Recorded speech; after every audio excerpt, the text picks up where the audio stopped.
morning, good morning, good morning. Welcome to a chilly Easter Monday in Weston-super-Mare.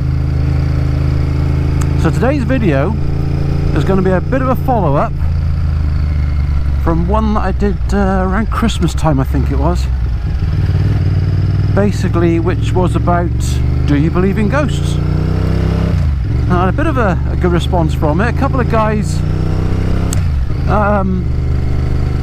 sort of came back to me and were more interested in it, and have actually done their own videos since on the same subject. So what I thought I'd do is I would do a revisit of that video and actually mention a few experiences that I've had which could be claimed to be part of the paranormal. Now the reason I did that video is because I was watching some channels on Discovery Plus which were Destination Fear and Ghost Adventures, which I thought was really good. But I'm going to talk about two experiences that I've had. Now, before we start, the first one is just a recollection of something that happened about 29 years-ish ago, which I'm going to talk about here. And the second one is actually going to be one that was done a few years back, 5-6 years back, and actually includes some video footage that I took myself. Now the important thing to remember is both of these experiences are my own. All the footage I use in this video are my own. The pictures are my own, the drone footage will be my own, and the experiences are very much my own. They're not my brothers, uncles, sisters, dog walkers, or strange wives. They are mine and mine alone. And the only changes I've made to the videos that I will show will be an image that I'll put up, which I've just changed the coloration and the contrast on to make something a bit more visible. But I've made no adjustments to it, I've added no images, purely my own. So stick with it. I think when you see it, you might say, that's nothing, it's this, it's that. Or you might actually think, there's something there. Put it this way, it's nothing like a speck of dust, which is then called an orb, or anything like that. This is what I think is an image of a figure. But you may well have a different opinion. But stick with it, stay with me. So, first of all, this road here, believe it or not, 20 years ago was the main route from Weston-super-Mare out to RAF Lock-in, where I was based back in the early 90s, or for a lot of the 90s. Now myself and my then girlfriend, who's now my wife, were driving back here. Just up there, which I'm not going to ride up because it's a pedestrian area now, is a humpback bridge. It's only wide enough for one car to go across at a time, so there are lights either side of this humpback bridge, so that only one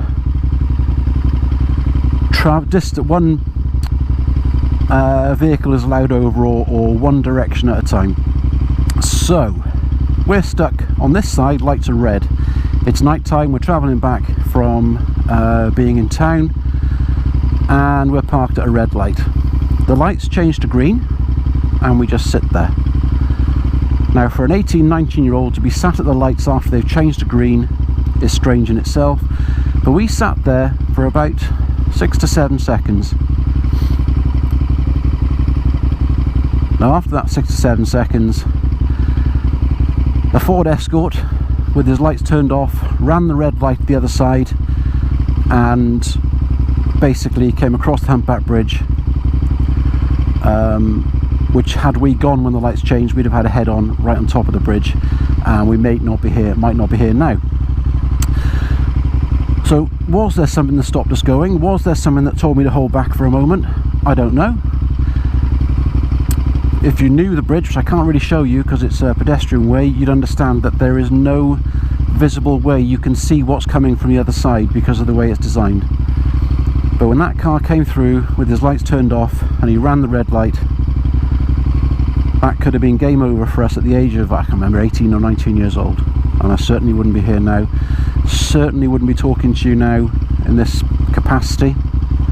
But that's the first one. So just going to turn around.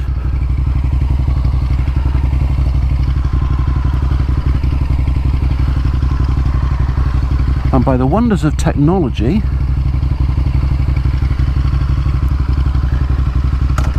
and the addition of an awesome intro from the awesome Weston PA, and the reason I'm adding this one is because every time I see Walt heading to a closed bridge in Pennsylvania, I think of the film Sleepy Hollow. And then when you come back from Walt, I'll tell you about the second experience I had. Hey there, Walt here from Weston PA, coming at you from southeast Pennsylvania, and you're watching Weston Supermoto Vlog.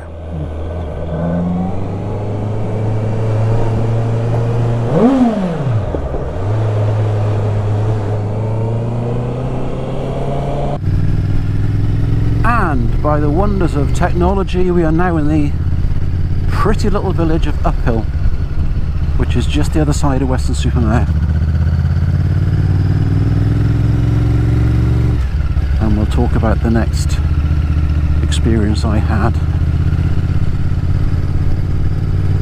So while I'm sort of finding a good venue to stop and talk, I'll just put a little bit of drone footage, my own drone footage of a place called St. Nicholas's Church.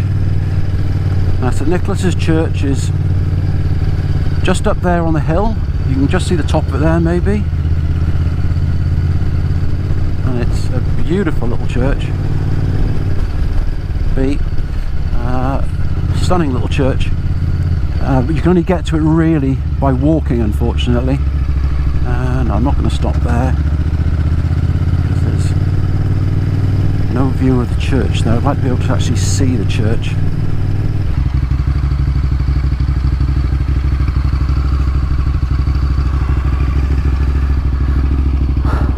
Okay, so now we're in Uphill.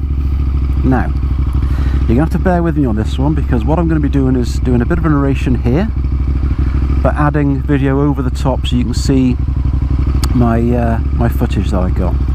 So basically, up the top of that hill there, you can just possibly see the top of the church, which is St. Nicholas's Church in Uphill. Now, a friend of mine that I work with actually does paranormal investigation, and is very good at it. It's a guy climbing up the cliff face there. Strange. Yeah, he does paranormal investigation, and he took me up there once because I'm really interested in it. I'm not saying I'm an ardent believer in it, but I'd like to think there's something there. So we went up there, and we split off into a couple of us to do different routes around. I had my GoPro Hero 1 at the time, which hence why the video footage you're about to see isn't that great, and the frame rate wasn't that great. So like I say, it's not ideal, but the bit I'm going to show you now, we walked away from one of the entrances to the church, and as we walked away, we walked down a path. Now as you get to the path, I'm panning my torch left and right, and as the torch comes back to the left at the end of the path, there is what I believe is a hooded figure, but as the torch comes across, there's nothing there. Now, a lot of people will say it's just a shadow, but the fact of the matter is, if you look at the video footage, the light source is in front of me, facing me, so there's no light source from behind. The torch wasn't shining across anything, so there's no shadow from that, but there is a figure there, and that figure disappears when the light source goes across it. So I'll play it through in full speed now.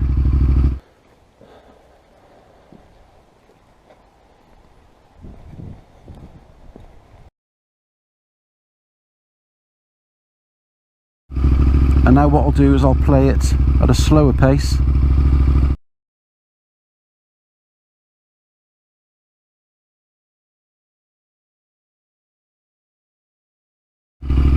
And now I'll show you a freeze-framed image. And please remember, the only thing I've done to this image is change the coloration and the contrast to make it stand out.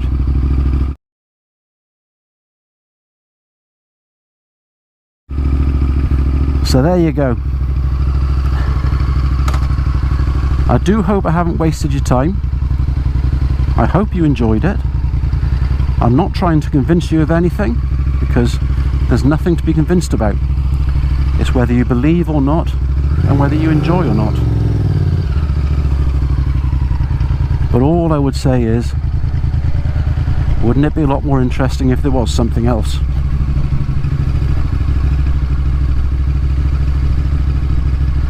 So I hope you enjoyed that.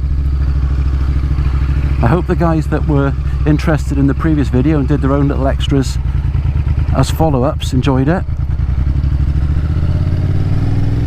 But all I want you to do is stay safe, stay open-minded, and I'll catch you on the flip side.